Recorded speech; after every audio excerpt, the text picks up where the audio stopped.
कहानी की शुरुआत होती है एक घने जंगल को दिखाते हुए। एक आदमी पागलों की तरह भाग रहा था, इस उम्मीद में कि शायद उसे इस जंगल से भाग निकलने का कोई रास्ता मिल जाए। लेकिन ये जंगल इतना घना था कि यहाँ से बाहर जाने का कोई रास्ता नहीं नजर आ रहा था। यह आदमी सूरज को देखते हुए आगे बढ़ता है, लेकिन अब सूरज भी धीरे धीरे ढल रहा था। मगर इस आदमी ने भागना नहीं छोड़ा। भागते भागते एक पॉइंट आया जहाँ एक बोर्ड पर लिखा हुआ था पॉइंट ऑफ नो रिटर्न, यानी वहाँ से कोई वापस नहीं जा सकता। साथ ही इस बोर्ड पर नंबर 108B लिखा हुआ था। ये देखकर वो और भी ज्यादा परेशान हो जाता है। धीरे धीरे अंधेरा और बढ़ने लगा और पूरे जंगल में एक अजीब सा खौफ फैल गया। तभी अचानक एकदम से सारे परिंदे उड़कर वहाँ से चले जाते हैं। इस आदमी के कई मील के सफर के बाद भी उसे पूरे जंगल में कोई भी एक जंगली जानवर नहीं दिखाई दिया। न जाने ऐसा क्या था जिसे जंगली जानवर भी डर रहे थे। डर के मारे वह आदमी और भी तेजी से भागने लगा, लेकिन कई घंटों का सफर करने के बाद वह आदमी अचानक एक जगह पर आकर रुक गया और उसके चेहरे पर मायूसी छा गई, क्योंकि उसके सामने वही 108 नंबर वाला साइन बोर्ड था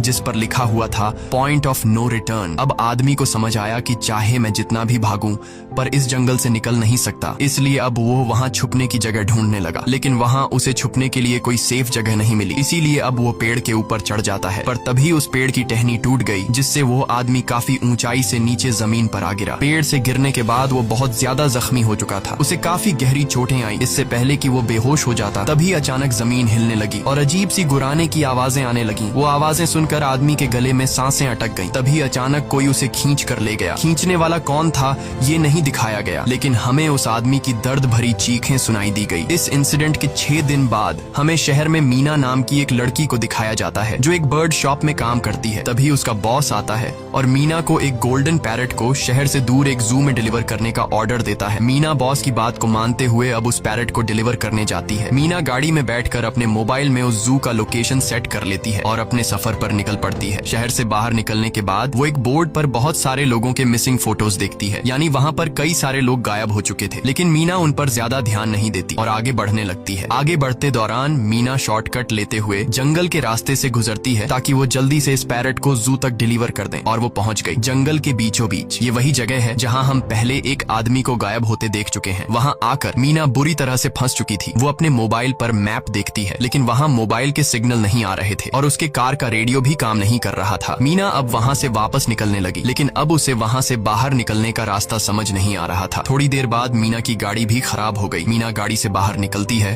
और उसे सामने लगा हुआ वही पॉइंट ऑफ नो रिटर्न वाला बोर्ड दिखाई देता है। मीना को कुछ समझ नहीं आता, इसीलिए वो पैरेट के पिंजरे को हाथ में लेकर आसपास मदद ढूंढने आगे चली जाती है, लेकिन वहाँ आसपास किसी भी मदद का नामो निशान तक नहीं था। उसके बाद वो वापस उस जगह पर लौट आती है जहाँ उसने अपनी गाड़ी खड़ी की थी, लेकिन वहाँ से उसकी गाड़ी गायब हो चुकी थी। ये देखकर वो बहुत ज्यादा परेशान हुई। उसे लगा कि शायद वो उस जगह पर नहीं आई है जहाँ उसकी गाड़ी खड़ी थी, बल्कि ये किसी दूसरी जगह पर आ गई है और उसकी गाड़ी कहीं दूसरी जगह में खड़ी है, क्योंकि इस जंगल का हर एक पॉइंट एक ही जैसा दिखाई दे रहा था। अब अंधेरा भी गहरा होता जा रहा था। एकदम से पहले की तरह ही सभी परिंदे इन पेड़ों से उड़ जाते हैं। मीना को अब डर लगने लगा था, क्योंकि जमीन भी जोर जोर से हिल रही थी। मीना को वहाँ आसपास किसी के होने का एहसास होता है। तभी अचानक मीना को दूर किसी का साया नजर आया। मीना भागते हुए उसके पीछे आई, पर उसे वहाँ कोई भी नहीं मिला। तभी अचानक मीना को एक बूढ़ी औरत भागते हुए दिखाई दी। मीना भी दौड़कर उसका पीछा करने लगी। वो उससे मदद मांग रही थी, लेकिन वो औरत रुकती नहीं, तेजी से भागती रहती है। एक बार फिर मीना इस बूढ़ी औरत का पीछा करती है। अचानक वो बूढ़ी औरत फिर से गायब हो गई। मीना जब उसे ढूंढते हुए और आगे बढ़ी तो उसे दूर जंगल में एक बड़ा सा कमरा दिखाई दिया। वो बूढ़ी औरत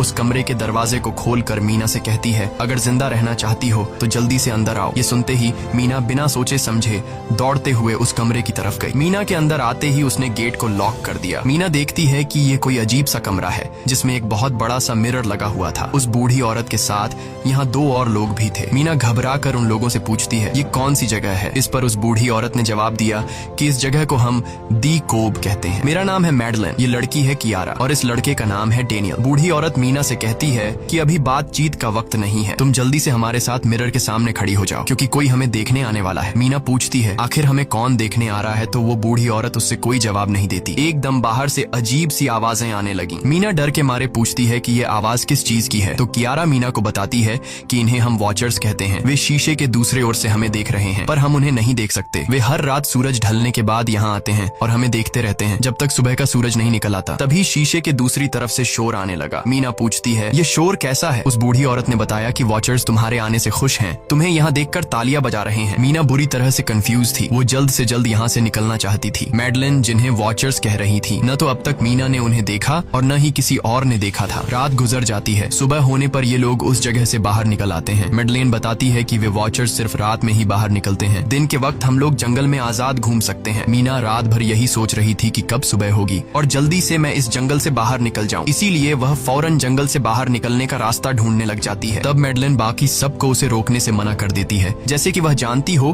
कि मीना इस जंगल से बाहर नहीं निकल सकती और वह जरूर वापस आएगी। बस मीना को जाते हुए मैडलिन बताती है कि तुम्हारा यह फैसला अच्छा नहीं है, इस जंगल से बाहर निकलने का कोई रास्ता नहीं है। रात होने से पहले हमें इस घर में वापस आना पड़ता है, अगर तुम लेट हो गई तो तुम अपनी जान से हाथ धो बैठोगी। मीना किसी की बात नहीं सुनती और अपने पैरट को लेते हुए तेजी से आगे बढ़ती है। थोड़ा सा आगे बढ़ने पर उसे वहीं पॉइंट ऑफ नो रिटर्न वाला साइन दिखाई देता है। उसे देखकर वो घबरा तो गई, लेकिन उसने हिम्मत नहीं हारी और सूरज को देखकर सूरज की डायरेक्शन में आगे बढ़ती रही, पर जंगल से निकलने में कामयाब नहीं हो सकी। आगे चलकर रास्ता ही खत्म हो गया। मीना ने देखा कि वो एक पहाड़ के टॉप पर खड़ी है, जहाँ से आगे दूर दूर तक जंगल के सिवा कुछ भी नहीं था, इसीलिए वो मायूस होकर नीचे बैठ जाती है। तभी अचानक उसके कंधे पर किसी ने हाथ रखा, वो डर गई और जब उसने पीछे मुड़कर देखा तो वो बूढ़ी औरत मैडलिन थी। यहाँ मैडलिन उसे हौसला देती है और कहती है कि सिर्फ तुम ही नहीं जिसने यहाँ से निकलने की कोशिश की और हार गई, हम भी तुम्हारी तरह ही हार कर यहाँ रुके हैं। यहाँ से बाहर निकलने का कोई रास्ता नहीं, चलो मैं तुम्हें कुछ दिखाती हूँ। मैडलिन मीना को जंगल की तरफ लेकर जाती है। मैडलिन मीना से कहती है, ये जंगल एक शिकारी है और हम सब उसका शिकार, अगर जिंदा रहना चाहती हो तो हमारे साथ ही रहो। मैडलिन उसे पॉइंट ऑफ नो रिटर्न वाले काफी सारे साइन बोर्ड दिखाती है, जो कि जंगल के चारों तरफ गोल घेरे में लगे थे और उनके बीच में था उनका कमरा। मैडलिन बताती है कि यह हमारे घर से आधे दिन के फासले पर लगे हैं, अगर इसे आगे गई तो वापस लौटना मुश्किल हो जाएगा, इसलिए कभी भी यह तुम्हें नजर आए तो तुम इन्हें इग्नोर मत करना। मीना पूछती है, ये सब किसने बनाया? तो वो जवाब देती है, ये एक प्रोफेसर ने बनाया है, लेकिन अब तक उसे किसी ने देखा नहीं है। अब रात हो जाती है, ये लोग वापस उस घर के अंदर आ जाते हैं। हर रात वॉचर्स उन्हें देखने के लिए आते थे। आज कियारा नामी लड़की उनके सामने डांस करती है और कहती है ये सब उन्हें पसंद है। ऐसा नहीं था कि इन चारों को हर रात वॉचर्स के सामने खड़ा ही रहना पड़ता था, ये लोग जो चाहते वह कर सकते थे, बस ये लोग उनकी तरफ अपनी कमर नहीं कर सकते थे। ऐसा करने पर वो लोग बहुत ज्यादा गुस्सा हो जाते थे। रात में तो उन्हें सिर्फ वॉचर्स का मसला था, लेकिन दिन में भी उन्हें बहुत मुश्किलों का सामना करना पड़ता था। ये लोग जंगल से हर रोज अपना पेट भरने के लिए कुछ न कुछ शिकार करके लाते थे,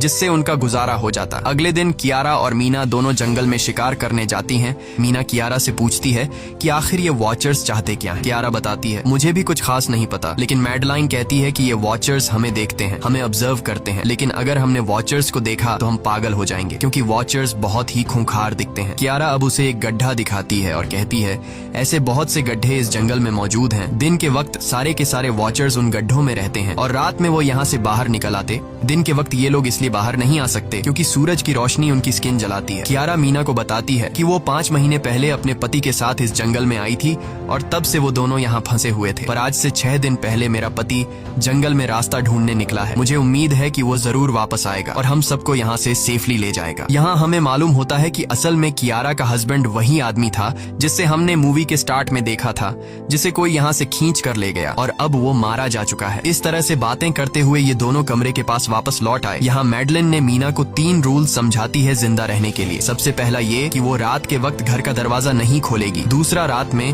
वो आईने की तरफ अपनी कमर नहीं करेगी और तीसरा ये कि दिन के वक्त वो उन गड्ढों के पास नहीं जाएगी और जितना हो सके रोशनी में रहेगी। जब तक तुम इन रूल्स को फॉलो करोगी तब तक तुम जिंदा रहोगी। लेकिन मीना को मैडलाइन की बातों पर बिल्कुल भी भरोसा नहीं होता। अब उस रात मीना इन वॉचर्स के बारे में जानना चाहती थी, इसीलिए वो शीशे के साथ कान लगाकर आवाजें सुनने की कोशिश करती है। जब उसे कुछ सुनाई नहीं देता तो मीना को मैडलाइन की बताई गई वॉचर्स की बातें फेक लगने लगती हैं। इसलिए वह रूल्स को तोड़ते हुए अपनी कमर को शीशे की तरफ करके सो जाती है और ऐसा करने पर इन वॉचर्स को गुस्सा चढ़ जाता है। वो लोग जोर जोर से उस शीशे को मारने लग जाते हैं। शोर से मैडलाइन भी उठ जाती है और वह जल्दी से मीना को शीशे की तरफ खड़े रहने को कहती है और तब जाकर वो वॉचर्स का गुस्सा शांत होता है। यानी जब इंसान वॉचर्स को अपनी पीठ दिखाते हैं तो वह उसे खुद की इंसल्ट मानने लगते हैं। ये रात भी गुजर जाती है और अगले दिन मीना डेनियल के साथ शिकार पर निकलती है। वो डेनियल से पूछती है, क्या आज तक तुमने किसी वॉचर को देखा है? जिस पर डेनियल ने जवाब दिया कि मैंने भी आज तक वॉचर्स को नहीं देखा और जो भी वॉचर्स को देखता है वो जिंदा नहीं बच पाता। तब मीना डेनियल को समझाती है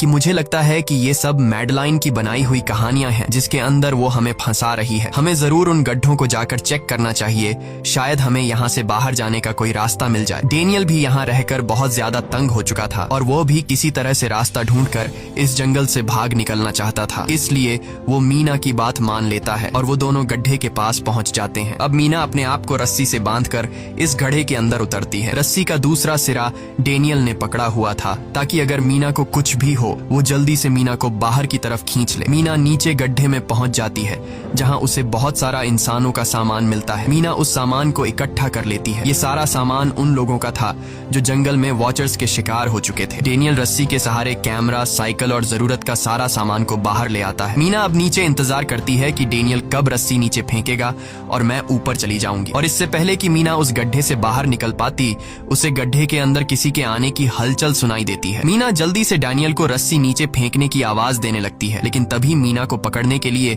एक वॉचर का हाथ बढ़ने लगता है। पर मीना धूप में खड़ी थी, इसलिए जब उस वॉचर के हाथ पर सूरज की रोशनी पड़ी तो उसका हाथ जलने लगा। इतने में डेनियल ने नीचे मीना के पास रस्सी फेंकी और मीना फौरन जल्दी से बाहर निकल आई। मीना पूरी तरह से डर गई थी। ये लोग उस सारे सामान को लेकर अपनी सेफ हाउस में आ गए, जहाँ मैडलिन ने उससे पूछा, ये सामान तुम्हें कहाँ से मिला? ये लोग झूठ बोल देते हैं कि ये सामान उन्हें इस जंगल से मिला। मैडलिन को इस जंगल में रहते हुए बहुत अरसा गुजर चुका था। वो जानती थी कि ये सामान उसे जंगल से नहीं बल्कि एक गड्ढे से मिला होगा। वो मीना से पूछती है, बताओ तुमने गड्ढे के अंदर क्या देखा? लेकिन मीना उसे कुछ नहीं बताती। ये लोग बहुत खुश थे कि आज रात ये लोग वॉचर्स को देख पाएंगे, क्योंकि मीना को गड्ढे के अंदर एक कैमरा मिला था। डेनियल किसी तरह जुगाड़ करके उस कैमरा को टीवी के साथ अटैच कर लेता है ताकि ये लोग भी टीवी पर वॉचर्स को देख पाएं। मैडलिन बार बार उन्हें समझाती है कि ये तुम लोग गलत कर रहे हो, लेकिन ये दोनों उसकी एक बात भी नहीं सुनते। आज रात ये लोग वॉचर्स के इंतजार में बैठे थे ताकि उन्हें वो देख पाए, लेकिन काफी रात होने के बावजूद भी आज कोई वॉचर उन्हें देखने नहीं आया और अब कुछ देर बाद उनके साथ कुछ अजीब सा होने वाला था। ये लोग बातचीत में मसरूफ थे कि तभी उनका दरवाजा खटखटाया जाता है, यानी दरवाजे पर किसी ने दस्तक दी। उन्होंने जल्दी से टीवी की तरफ देखा तो वहां उन्हें इंसानी टांगे दिखाई दे रही थीं। बाहर जो कोई भी था वो कियारा के हस्बैंड की आवाज में बात कर रहा था और वो जल्दी से दरवाजा खोलने को कह रहा था। कियारा को लगा कि जरूर उसका हस्बैंड यहाँ से बाहर निकलने का रास्ता ढूंढ आया है। वो जल्दी से उठकर दरवाजा खोलने के लिए जाती है, लेकिन मैडलिन बीच में आकर दरवाजा खोलने नहीं देती। वो कहती है कि मैं जानती हूँ बाहर तुम्हारा हस्बैंड नहीं है, क्योंकि मैडलिन जानती थी कि रात के इस अंधेरे में कोई भी इंसान इस कमरे तक नहीं पहुंच सकता। लेकिन कियारा को मैडलिन की बातों पर यकीन नहीं होता और वो दरवाजा खोलने की कोशिश करती है, जिसके बाद मैडलिन कियारा से कहती है कि वो तुम्हें फंसा रहा है, तुम उसका इम्तिहान ले लो, तुम उसे कोई ऐसी बात पूछो जिसके बारे में सिर्फ तुम या तुम्हारा हस्बैंड जानता हो। कियारा बाहर खड़े हुए इंसान से एक किताब के बारे में सवाल करती है जिसके बारे में उसे पता होना चाहिए था, लेकिन जब बाहर खड़ा हुआ इंसान कोई जवाब नहीं देता तो ये समझ जाते हैं कि ये वॉचर ही है। ये लोग जब दरवाजा नहीं खोलते तो वॉचर उनके बाहर लगाए हुए कैमरा को तोड़ देता है और यहाँ हमें एक बात पता चलती है कि वॉचर्स इंसान के रूप में भी खुद को बदल सकते हैं। वॉचर्स उनकी इस हरकत पर बहुत ज्यादा गुस्सा हो गए थे। वे बहुत तेजी से शीशे को मारने लगे जिससे शीशे में एक बड़ा क्रैक भी आ जाता है, लेकिन यहाँ मैडलिन समझदारी दिखाते हुए सबको लाइन से शीशे की तरफ खड़ा कर देती है, जिससे वॉचर्स का गुस्सा थोड़ा बहुत ठंडा हो जाता है और वे वहाँ से चले जाते हैं। अब यहाँ मीना मैडलिन को बताती है कि हमने गड्ढे में से ये सारा सामान चुराया था। ये सुनकर मैडलिन बहुत ज्यादा गुस्सा हो जाती है कि तुम लोगों ने दूसरा रूल भी तोड़ दिया। अगली सुबह मैडलिन उस गड्ढे से लाया हुआ सारा सामान उठाकर वापस उसी गड्ढे में फेंक देती है, जिससे उन वॉचर्स का गुस्सा थोड़ा शांत हो जाता है। मगर अब इन लोगों को जंगल में बहुत ही ज्यादा अजीब चीजें दिखाई देना चालू हो गई थी और उसका सबसे ज्यादा असर डेनियल पर होता है। डेनियल अचानक बात बात पर बहुत ज्यादा गुस्सा करने लग जाता है। दूसरी तरफ कियारा, जिससे पहले उम्मीद थी कि उसका हस्बैंड जिंदा है और वो यहाँ आकर उसे यहाँ से बचा लेगा, लेकिन अब उसे पता चल चुका था कि उसका हस्बैंड अब वापस नहीं आएगा, जिसकी वजह से वह अंदर ही अंदर पूरी तरह से टूट चुकी थी और वो डिसाइड करती है कि वह वॉचर्स के इन गड्ढों में कूदकर अपनी जान दे देगी, क्योंकि अब उसके पास जीने की कोई वजह नहीं रही। वह ऐसा करने ही वाली होती है कि मीना आकर उसे बचा लेती है। इसी बीच हम देखते हैं कि डेनियल मैडलिन की तरफ अजीब तरह से देख रहा होता है और वह गुस्से में आकर मैडलिन को पेड़ के साथ बांध लेता है। डेनियल ने कहा कि अब मैं इस बुढ़िया के कोई रूल्स नहीं मानूंगा, अब यहाँ सिर्फ मेरी बात मानी जाएगी। अब रात होने वाली थी, इसलिए डेनियल कमरे की तरफ भागा और कियारा भी उसके पीछे भागी, लेकिन मीना मैडलिन के पास आई और उसकी रस्सियां खोलने लगी। दूसरी तरफ डेनियल ने कियारा को लेकर कमरे का दरवाजा अंदर से बंद कर दिया और मीना और मैडलिन को बाहर वॉचर्स के लिए छोड़ दिया। मीना और मैडलिन डेनियल से दरवाजा खोलने के लिए गिड़गिड़ाते रहे। डेनियल से रिक्वेस्ट करते हैं कि प्लीज दरवाजा खोल दो, लेकिन डेनियल ने दरवाजा नहीं खोला। अब बाहर चारों तरफ अंधेरा छा गया और वॉचर्स के आने का टाइम हो गया, इसलिए अब मजबूरन उन्हें अपनी जान बचाने के लिए एक घने पेड़ के नीचे रहकर छिपना पड़ा। थोड़ी देर बाद उन्हें वॉचर्स की गुराने की आवाजें आने लगी। इस टाइम मीना और मैडलिन के साथ हमें भी उन वॉचर्स की एक झलक दिखाई जाती है। ये लोग लंबे, पतले और खतरनाक थे। सब अपने अपने गड्ढों से निकलकर इंसानों को देखने के लिए उस सेफ रूम तक पहुंचते हैं। और जब ये लोग देखते हैं कि मीना और मैडलिन वहाँ नहीं है, तो वो उनको खाने के लिए जंगल में ढूंढने लग जाते हैं। और जब ये वॉचर्स दूर जाते हैं तो मौके का फायदा उठाते हुए ये दोनों फिर से सेफ रूम तक आ जाते हैं और डैनियल से रो रो कर दरवाजा खोलने को कहते हैं। इस बार डैनियल के दिल में रहम जाग जाता है और वो उनके लिए दरवाजा खोल लेता है। अब अंदर जाने के बाद पहले तो मैडलिन डैनियल पर गुस्सा करती है और फिर इन सबको शीशे के सामने खड़ा करके वॉचर्स के बारे में कुछ बातें बताती है। मैडलिन ने कहा कि अब तक हम बहुत से रूल्स तोड़ चुके हैं, इसलिए मुझे नहीं लगता कि इस बार वॉचर्स हमें माफ करेंगे। मैं तुम लोगों को वॉचर्स के बारे में कुछ सच्चाई बताना चाहती हूँ। दरअसल मैं जब यहाँ पहली बार आई थी तो मैंने कुछ ऐसा देखा जिससे मेरे होश उड़ गए। मैंने अपना ही एक डुप्लीकेट देखा। असल में वो एक वॉचर था जो मेरा रूप लेने की कोशिश कर रहा था। हालांकि उसकी आंखें और बाल बिल्कुल परफेक्ट नहीं थे। मीना ने पूछा कि आखिर ये वॉचर्स हैं क्या चीज, जिस पर मैडलिन ने जवाब दिया कि ये सारे क्रीचर्स फेरीज हैं जो किसी जमाने में इंसानों के साथ मिलकर रहते थे। फेरीज पंखों वाले एक जादुई जीव थे, लेकिन वक्त गुजरने के साथ इंसानों को फेरीज की शक्तियों से डर लगने लगा। इसीलिए इंसानों ने फेरीज को खत्म करने का सोचा। इंसानों की तादाद ज्यादा थी, इसलिए फेरीज इंसानों का मुकाबला नहीं कर पाए। इंसानों ने इन फेरीज को जंगल में एक बहुत बड़े गड्ढे के अंदर कैद कर लिया और उन्हें श्राप से हमेशा हमेशा के लिए इस गड्ढे में बंद कर दिया। उसके बाद फेरीज कई 100 सालों तक उस गड्ढे में कैद रहे, लेकिन फिर वक्त के साथ उन्होंने जमीन के अंदर खुदाई करके निकलने के रास्ते बना लिए। आज वही फेरीज वॉचर्स के रूप में गड्ढों से निकलकर हमारे सामने आते हैं। हालांकि कई 100 सालों तक जमीन के अंदर रहने की वजह से उन्होंने अपने पंख और जादुई शक्तियां खो दी और साथ ही उन्हें सूरज की रोशनी से तकलीफ होने लगी, लेकिन अब भी उनमें रूप बदलने की शक्ति है। इस पर डैनियल ने मैडलिन से पूछा कि ये वॉचर्स हमसे क्या चाहते हैं और ये हर रात हमें देखते क्यों हैं, जिस पर मैडलिन ने बताया कि ये वॉचर्स एक बार फिर से जंगल से निकलकर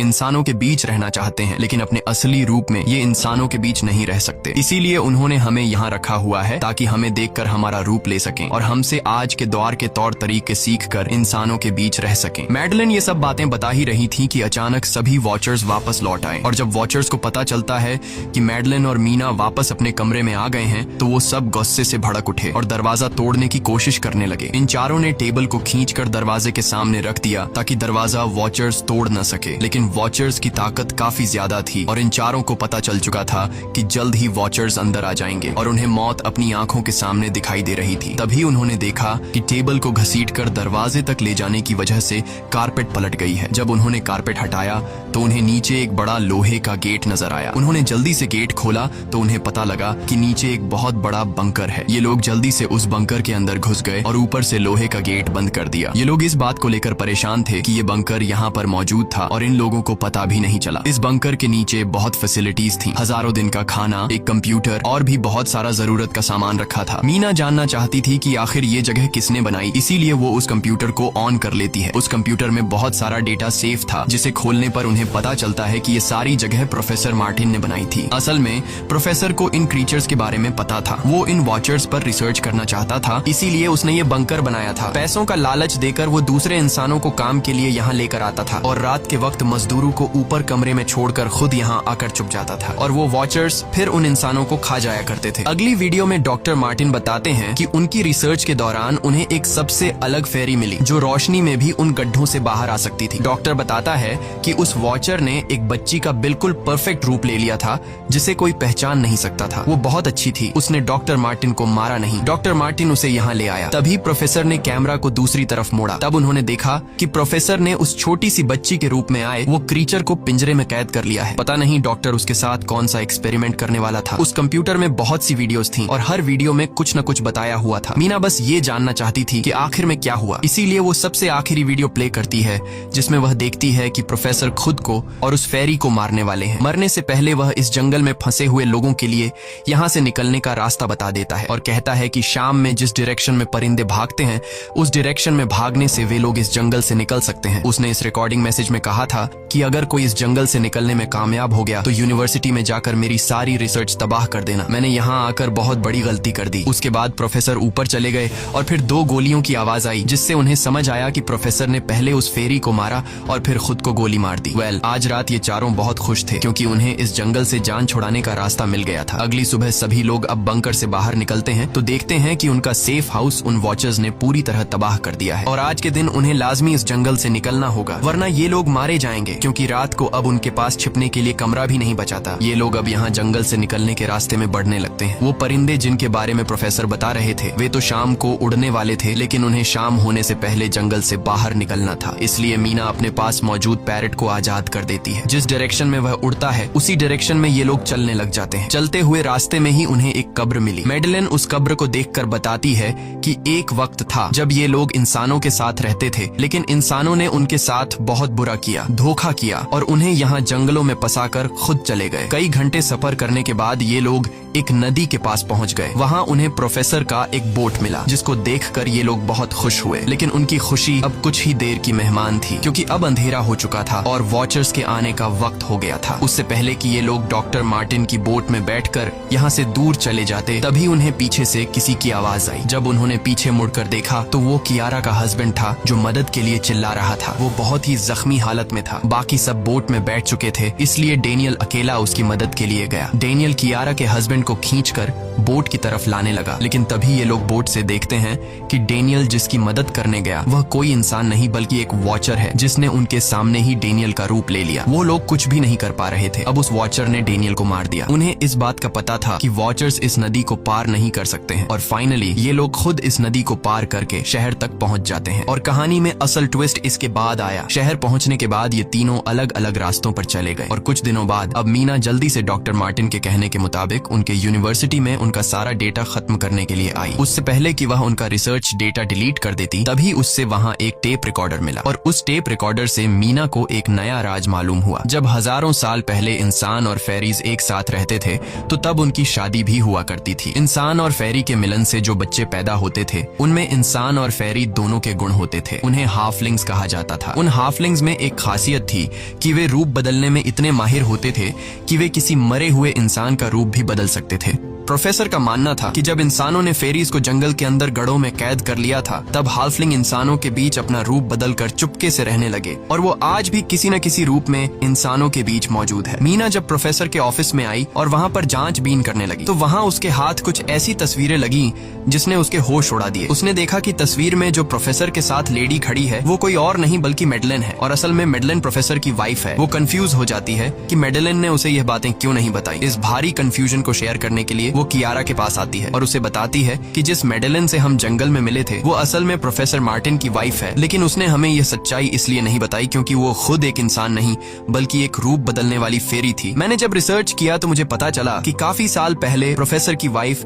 मैडेलिन कैंसर की वजह से मर गई थी। ये सुनकर कियारा कहती है कि फिर वो मैडेलिन कौन थी जो इतने समय से हमारे साथ थी। इस पर मीना कहती है, मुझे सब समझ आ रहा है। दरअसल प्रोफेसर अपनी वाइफ के मरने से बहुत दुखी थे और उसे हर हाल में वापस पाना चाहते थे और जब प्रोफेसर को इन रूप बदलने वाली फेरीज के बारे में पता चला तो प्रोफेसर ने उस रूप बदलने वाली फेरी को पिंजरे में कैद किया, जो एक बच्ची का परफेक्ट रूप लेकर उनके पास आई थी। प्रोफेसर ने अपनी वाइफ की फोटो दिखाते हुए उस फेरी को अपनी वाइफ मैडेलिन जैसा बना दिया, क्योंकि वो फेरी बाकी फेरीज से अलग थी। वो दिन में भी बाहर आ सकती थी। मीना ने कहा कि मैंने मैडेलिन को यहाँ बुला लिया है, हमें किसी तरह से करके उसे वापस जंगल भेजना होगा। तभी एक कार वहाँ आकर रुकी। जब उस कार से जो इंसान उतरा उसे देखकर मीना के गले में सांस अटक गई। वो कियारा थी, यानी कि अब तक जो मीना के साथ थी वो मैडेलिन थी। उसने कियारा का रूप ले रखा था। कियारा जैसे ही घर के अंदर आई तभी मैडेलिन ने कियारा के हस्बैंड के रूप में बदलकर उसे बेहोश कर दिया। मीना ने मैडेलिन से कहा, आखिर तुम चाहती क्या हो? जिस पर मैडेलिन गुस्से में आकर कहा, मैं फेरीज की सबसे अलग मखलूक हूँ। मेरे सभी साथी बचपन से मुझे चिढ़ाते थे। वो मुझे अपने साथ नहीं रहने देते क्योंकि मैं सबसे अलग थी। मैं उस जंगल में अकेली पड़ चुकी थी और मैं उस जंगल से निकलकर बाहर लोगों के साथ मिलकर रहना चाहती थी। फिर एक दिन प्रोफेसर उस जंगल में आया।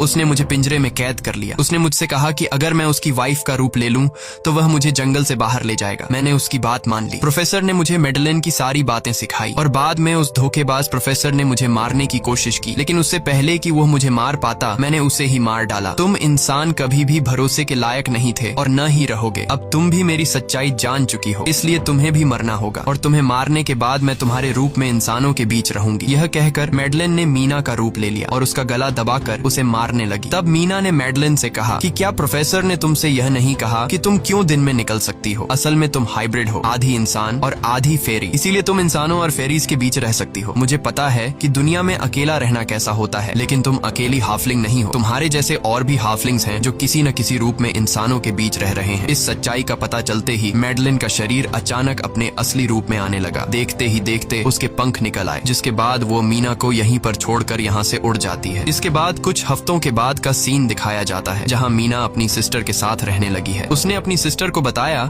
कि शायद वो फेरी अभी भी मेरा पीछा कर रही है। तब मीना की सिस्टर उसे कहती है कि तुम डरो मत, ऐसा कुछ नहीं है। और कहानी के एंड में हम एक छोटी बच्ची को देखते हैं जो कि उस वक्त मीना के घर के नीचे खड़ी थी। ये कोई और नहीं बल्कि मैडलिन थी, जो अब उनके दुनिया में उस रूप में रह रही है। और इसी के साथ ये कहानी खत्म हो जाती है। अगर आपको ये वीडियो अच्छी लगी हो तो हमारे चैनल को सब्सक्राइब और वीडियो को लाइक जरूर कीजिएगा।